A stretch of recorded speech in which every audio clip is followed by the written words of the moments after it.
तुम्हें जीने के लिए 7 दिन तो मिला है, वरना किसी को 7 पल भी नहीं मिलता मेरे भाई। श्वास श्वास में नाम भज, वृथा श्वास जनि खो, और ना जाने इन सांसों की आवनी हो न हो। एक एक श्वास में ईश्वर का नाम भजना चाहिए, क्योंकि क्या भरोसा जीवन की सांस कंप्लीट हो, हम विचार ही करते रहे भजन करने का और समय न मिले। और सुखदेव जी महाराज जब कथा सुनाने के लिए पहुंचे ना, कथा सुनाने के लिए पहुंचे, और जब प्रभु के पावन चरणों में परीक्षित जी महाराज बैठे, वाह बहुत बहुत अभिनंदन।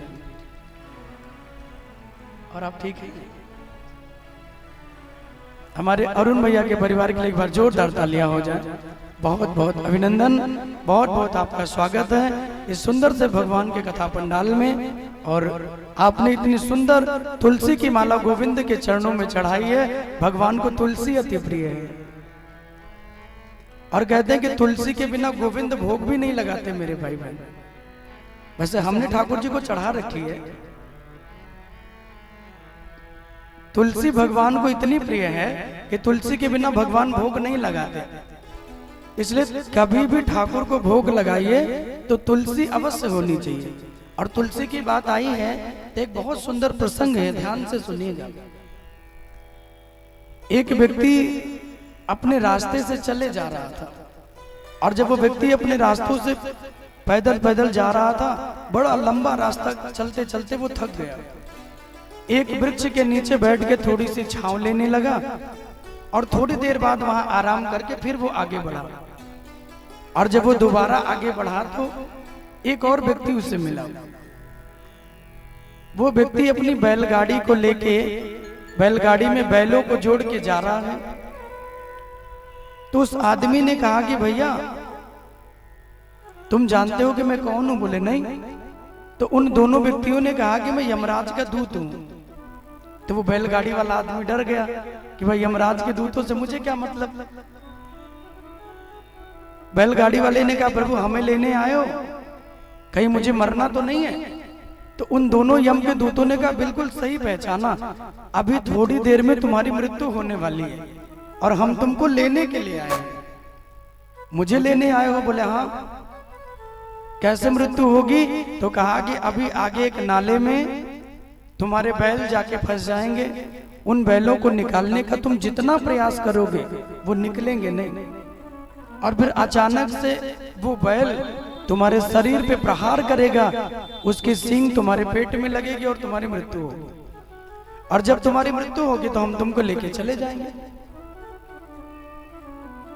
व्यक्ति ने सोचा कि पता नहीं है सच बोल रहे हैं कि झूठ बोल रहे हैं।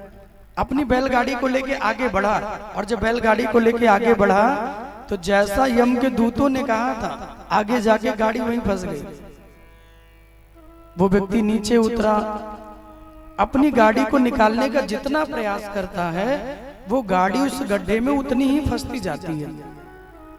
थोड़ी देर बाद वो प्रयास कर ही रहा था कि बैलों ने अपनी सींग से मारा, उसके पेट में सींग लगी और जाके बड़ी दूर गिरा। और जब जाके वो दूर गिरा तो जो यम के दूत उसे लेने के लिए आए थे वो खाली हाथ बिना उसको लिए जाने लगे। और जब वो खाली हाथ बिना उसको लिए लौट पड़े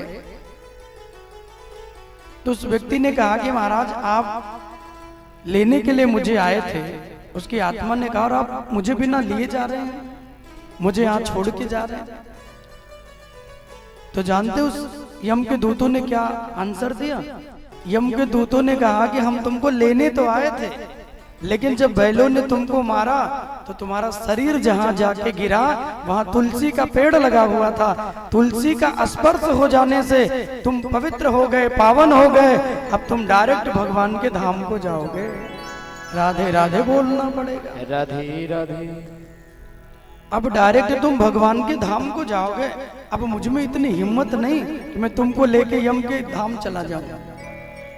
तो जहां तुलसी की इतनी बड़ी महिमा है मेरे भाई बहन कि किसी व्यक्ति के शरीर में तुलसी का स्पर्श हो जाए तो केवल स्पर्श मात्र से ही वो व्यक्ति भगवान के वैकुंठ का अधिकारी बन जाता है। और जिसने जीवन में तुलसी को धारण किया हो, तुलसी की माला पहनी हो, उस व्यक्ति की मृत्यु कितनी श्रेष्ठ मृत्यु होगी। इसलिए जीवन में तुलसी को धारण कीजिए। जब कोई व्यक्ति गुरु मंत्र लेता है ना, तो तुलसी की ही माला उससे मिलती है पहनने को।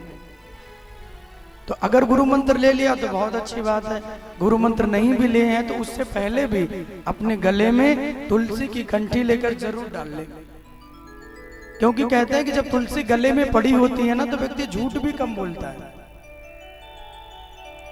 अब कोई बहुत बड़े अपवाद हो तो उनका विषय नहीं है, लेकिन गले में तुलसी हो तो व्यक्ति झूठ बहुत कम बोलता है। इसलिए अपने जीवन को पवित्र करें, तुलसी की माला धारण करें, और जब भी गोविंद को भोग लगाना हो तो दीयम वस्तु गोविंद तो भमेव समर्पयेत् ग्रहाण सम्मुखो भूत्वा प्रसीद परमेश्वर।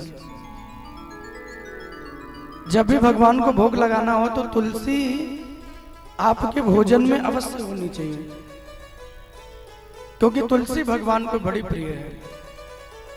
सुखदेव जी जब कथा सुनाने के लिए परीक्षित जी को तैयार हुए और परीक्षित जी महाराज बड़े प्रेम से बैठ के कथा को सुनने लगे,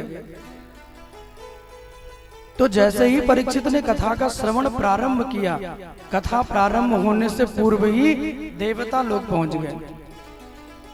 और जब वो देवता लोग पहुंचे तो देवताओं ने सुखदेव जी के चरणों में प्रणाम किया कि तत्रा भवद भगवान व्यास पुत्रो यदिच्छया गामटनो नपेक्षा।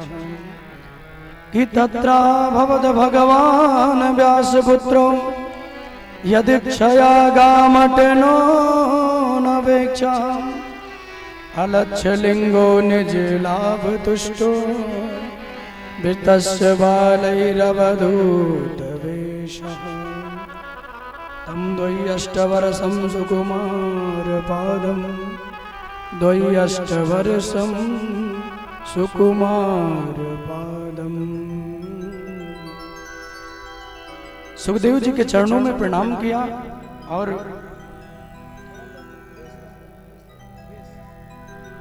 सुखदेव जी के चरणों में प्रणाम किया और प्रणाम करके कहा कि गुरु जी आपके शरण में मैं आया हूं, कृपा करके मेरे जीवन का कल्याण कीजिए। बहुत बहुत अभिनंदन। प्रभु जी को नित्य कमल का पुष्प आप भेंट करते हैं, तो आपके लिए एक बार जोरदार तालियां हो जाएं। बहुत बहुत अभिनंदन, बहुत बहुत साधुवाद। आइए, बहुत बहुत आपका भी अभिनंदन। पूरा बाजार से चल के देखिए, हमारा सेठ परिवार आया है। बहुत बहुत धन्यवाद। आपके लिए भी जोरदार तालियां हो जाएं। कई वर्ष पूर्व श्री बब्बन गुप्ता जी के यहाँ कथा भागवत जी की हुई थी, आपका बड़ा सानिध्य वहां रहा, तो आपके लिए बहुत बहुत अभिनंदन। जी हाँ, गुरुदेव भगवान कहते हैं कि प्रभु के पावन इस महोत्सव में भगवान सुखदेव जी कथा प्रारंभ करने ही वाले थे कि उसी समय परीक्षित जी महाराज से कथा श्रवण करने से पूर्व ही सारे देवता कथा श्रवण करने के लिए पहुंचे। जी बहुत बहुत आभार। और जब कथा श्रवण करने के लिए पहुंचे तो श्रवण का सबसे बड़ा महत्व है, क्योंकि नवधा भक्ति में सबसे पहली भक्ति है श्रवणम। श्रवणम कीर्तनम विष्णु स्मरणम पाद सेवनम अर्चनम वंदनम दास्यम सख्यम आत्मनिवेदनम। देवताओं ने कहा कि प्रभु जो कथा आप परीक्षित जी को सुनाने के लिए बैठे हैं, वो कथा मुझे सुना दीजिए, ध्यान पूर्वक सुनिए। यहाँ आए हैं तो कथा श्रवण पे विशेष ध्यान दीजिए। बाकी बातचीत तो दुनिया में होती रहेगी। 19 को कथा पूरी होगी, 20 से खूब बतिया लीजिएगा। बड़ी बड़ी अच्छा, आज तक मैं ये नहीं समझा कि दुनिया की जितनी प्राइवेट बात होती वो कथा में ही क्यों होती है। बगल वाला बगल वाले से इतना प्राइवेटली बात कर लेगा, किसी को पता ही नहीं चलेगा। यहाँ बैठे हैं, ईश्वर के सानिध्य में बैठे हैं, एक भी शब्द आपका मिस ना हो कथा से, ये जरूर ध्यान रखा कीजिए। हाँ, कोई विशेष बात है तो वो अलग विषय है, लेकिन जिन बातों का कोई विशेष लाभ ना हो उसे थोड़ा वंचित रखिए। 9 बजे तक कथा सुन लीजिए, फिर वो बातें हम लोग करेंगे। तो देवता जब पधारे तो देवता खाली हाथ नहीं आए, क्योंकि भगवान की कथा का नियम है कभी भी कथा में खाली हाथ नहीं जाते। ईश्वर के सामीप्य में जब भी जाइए तो आपके हाथों में भगवान को अर्पण करने के लिए कुछ ना कुछ होना चाहिए। माला हो, फूल हो, द्रव्य हो, मिष्ठान हो, मेवा हो, कुछ ना कुछ भगवान को अर्पण करने के लिए होना चाहिए।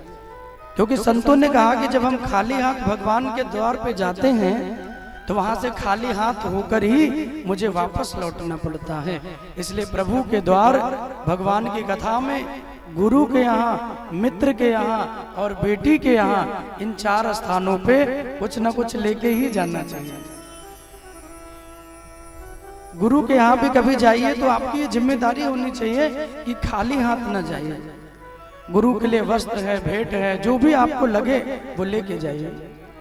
मित्र के यहाँ भी अगर जाए तो कहते हैं कि खाली हाथ नहीं जाना चाहिए।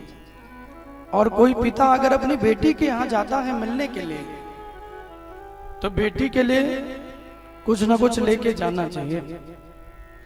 और कभी भी बेटियों के यहाँ का